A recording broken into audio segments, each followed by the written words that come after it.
Guys, dali guys. Yan guys, dito ako kumukuha guys ng ano guys, oh, ginagawa kong buhangin.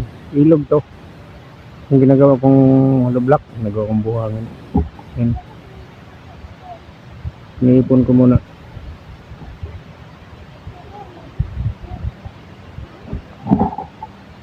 Yan, patulo ko. Tapos mamaya yan. Ano yan? Sasako ko na naman yan. Ilog yung hollow block yan.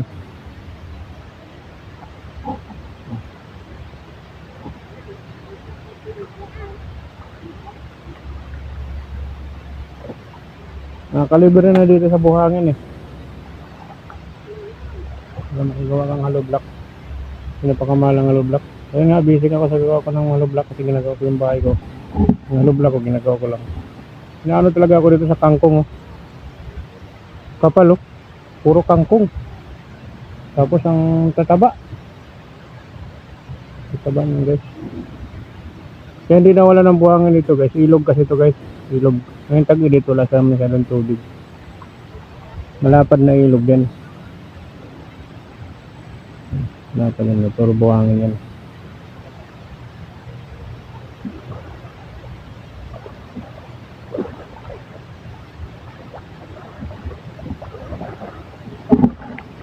Ano yun?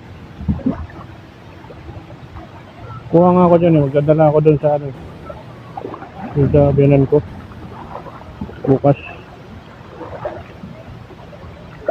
Kinukuha naman dito ng mga tao dito yan. Kinukuha nila yan. Diyan na sila kumukuha. Ano lang, yung sa ibabaw lang pumitas. Huwag yung nakasawsaw sa tubig. Yung sa ibabaw lang.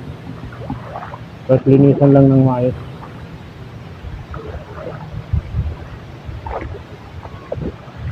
Saan ko yung ilog? Mga boss.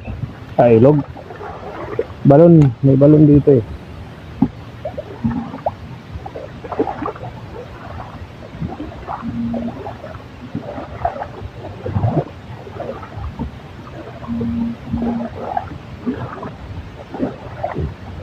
Linaw naman ang tubig.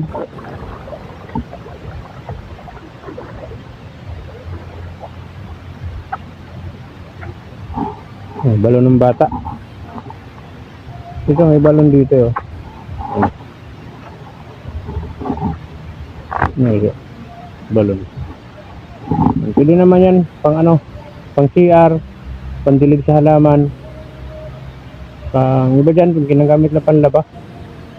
Huwag lang pang ano. Ako hindi ko pinanghugas sa plato yan eh. Panlaba, pwede. Nakabasahan. Yun naman hindi pwede yan. May binibilihan naman dito mga mineral. Yan at saka tubig na parang nawasa. So, minsan pag nakakaubusan ng tubig ulan tulo, nauwi din dyan. Yung mga inumin nga lang at saka pansaing, hindi pwede dyan. Meron namang nabibilihan ng mineral dito.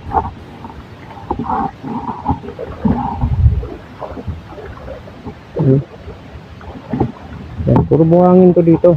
Kaya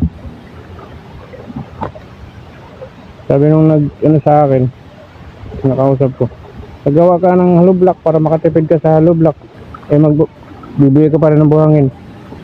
Hindi na ako bibili ng buhangin, walang bayad to, magtiyaga ka lang manguha dito. Hindi naman bawal manguha dito, palalaliman pa nga to eh.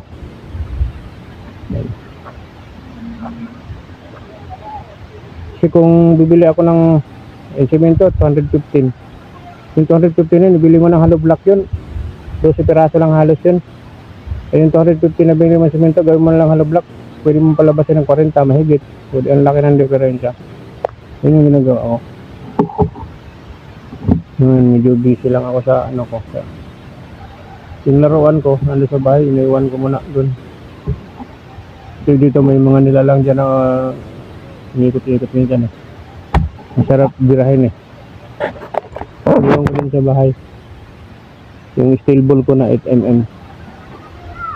Siguro mamaya dadalahin ko pagpunta ko dun. So nag-ipon muna ako ng buhangin habang ano, mga wala pang init. Kasi mamayang hapon hakutin ko na naman yan. Kaya naipon ko. Tiyaga lang ako, kaya mo lang. Ano ba yun? Ayan. Marami na ako nakakot dyan. Ang pinapatulo ko muna. mamaya okay na naman ako. Kaya hindi ako nakakagawa ng bagong laruan ko. So, sana ako ng bago. Sobrang busy. Kaya wala akong video ma-upload na maganda mga boss. Ipakita ko na lang kung anong dahilan. So, pupunta nga ng Palawan, doon ako mag-ano ako. Gawa ng mga video.